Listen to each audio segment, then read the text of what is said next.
这种呼吸孔里面都有货。这应该也是一个蛏子，看见它那个鼻孔了吧？刚才给它扒了下来一截，好像。有时候你挖这个蛏子不能太用力，应该是缩回去了。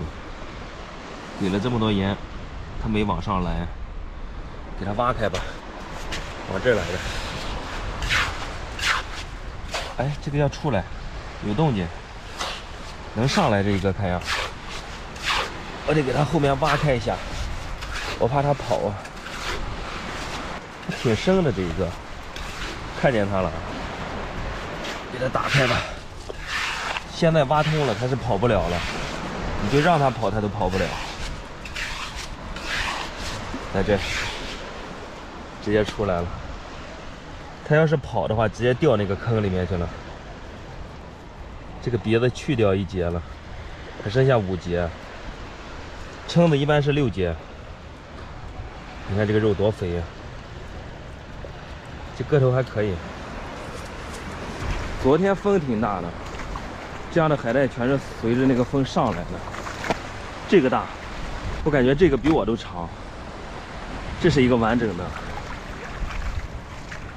这些海带都还没晒过，就这种颜色的，回家一煮的话就变成那个绿色的了。这边潮水还没完全退呀，我感觉这水里面那些黑黑的都是。我在这个地方等着潮水退完了，我感觉今天这个海带能捡1桶。这个海星走得太快了，这后面这3条腿走的比较慢，都给变形了。它应该是从这个地方走的，这地方它以前是趴在这里的，退潮以后，它打算往海里面走啊。我发现这个海星走着走着就变成一个字了，它这是走成火了。好多海星都是这个造型。猫眼螺这个鼓包握成这样就是特别标准的，直接给它挤了吧，这个要缩了。握了这么大鼓包没什么水呀，这个水分都用完了。就这样的猫眼螺，回家稍微扒一扒就可以吃，要不里面有沙子。看这后面这粘液，它应该握了很长时间了。现在这个沙光鱼游得太快了，我用脚都踩不到它，这一瞬间又没了。到这里来了，我直接拿铲子砸它吧。我好像砸着它了，这鱼嘴好像砸破了，太能游了这家伙。这个鱼现在特别肥，你看它身上这个肉，差点让它跑了。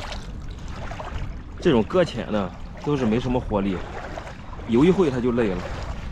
这样的应该里面都是螃蟹。啊，这是个梭子蟹，这还是2母蟹，这种3角的。其实这种挺肥的，但是太小了这一个，我给它放在这个水里吧。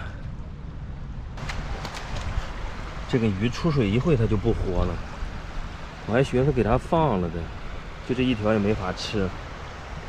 找个海鸟给海鸟吃吧，这边好多海鸟。给它一条鱼，哎，叼走了，看见了吗？哎，又掉水里去了。给它吧，一条鱼我也没法吃。